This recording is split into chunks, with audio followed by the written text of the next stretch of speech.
Paging Aitken Robertson to courtroom number 2. The jury is back with a verdict.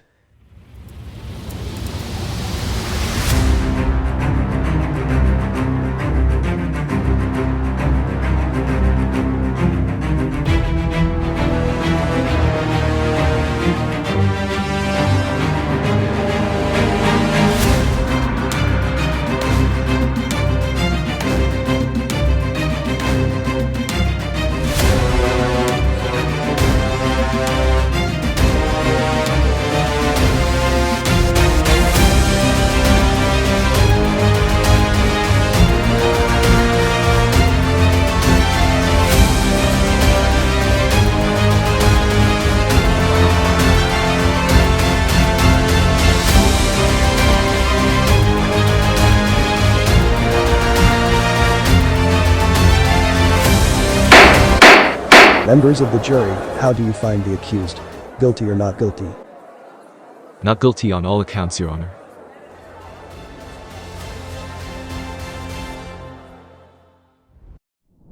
Welcome to Legally Speaking with Melanie van Orde, brought to you by Aitken Robertson Criminal Law. I'm Melanie, and today's episode is featuring a compelling discussion with counsel Richard Aitken. In this episode, Richard will delve into the important topic of assault defenses. So join us for an insightful conversation that will shed light on the complexities of assault defenses and provide you with a deeper understanding on how these legal strategies can play a critical role in your case. So stay tuned for an in-depth analysis and valuable information on this crucial aspect of criminal defense. Well, Richard, let's say I was at the local pub last weekend, had a few brews, and ended up in a scrap with another woman. Would I be convicted? It depends. We have to see if any defense applies. So let's go through the various possibilities now. Let's say that this woman went up and slapped your face and you slapped her back. And let's say that, or change the scenario a little bit, she's about to hit you or does hit you, and you respond back and you hit her. The defense of self-defense is appropriate here. Let's go through the next one. Say, for instance, you're there with a friend and your friend's a lot smaller, you and the other person, and this stranger attacks your friend, puts her to the floor and starts kicking, and you jump in and you punch the person to get your friend free from the scrap. That's defense of a third party. Again, that's a defense. Or let's say you're having your brew now and this woman calls you on. He says, "Do you want to fight?" And you say, "Sure." And you start hitting each other, assuming there's no bodily injury. Consent is a defense as well. Another example, Mel, you're quietly enjoying your evening, having a drink, and some guy grabs your purse and runs off. Well, being from South Africa, you rugby tackle him on the way out the door. And in the process of that, it's the intentional application of force. But again, there's the defense to property being your purse. You would be successful in that regard. Now, Mel, I know from time to time you catch a cold and you sneeze a lot. Let's say you're at this bar and you sneeze so hard, it basically knocks you back, right off your balance. You hit someone else who's their balance and they fall down onto the floor.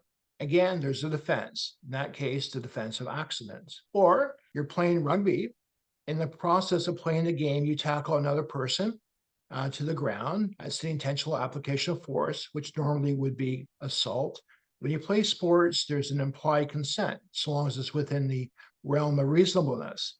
Now, let's change the facts a little bit. The other person is on the ground, on the field, and you start kicking her in the head. Now, being kicked in the head is not a normal part of playing rugby. You would risk being charged with assault there. Are there any factors that a Crown can consider to drop the charge or reduce the charge to something that will not result in a criminal record? The factor the Crown has to most consider is the prosecution in the public interest? So a number of things may be considered. Does the accused person have a criminal record of any sort? Has there been any previous domestic difficulties between the parties? Was there any injury? Has the accused person taken ownership of the situation and taken counseling? These are all potential issues that factor into the Crown's decision-making. As well as provocation is not a defense, but it can be a mitigating factor. Let's say, for instance, a racial epithet was mentioned to one person to the other, and an assault resulted. That would not be a defense, but certainly a major mitigating factor. Thank you so much, Richard, for all the information and giving us a breakdown of all the defenses available for assault. Thank you to everyone else for joining us today on the Legally Speaking Aitken Robertson YouTube channel. So don't forget to like, subscribe, and hit that notification bell so you never miss another video. Until next time, stay informed, stay engaged, and take care. Thank you for tuning in to Legally Speaking, proudly brought to you by Aitken Robertson Criminal Defence. We represent clients facing criminal charges all over Ontario, providing you with legal support and dedicated advocacy. If you enjoyed this episode and want to see more content, please like and subscribe to our channel. For more information, visit our website. We also offer free books on various types of criminal charges, which you can request on our website or by using the QR codes on your screen now. For legal assistance, call us today or visit our website to request a meeting with one of our experienced lawyers or licensed paralegals. Thank you for watching, and we'll see you next time on Legally Speaking.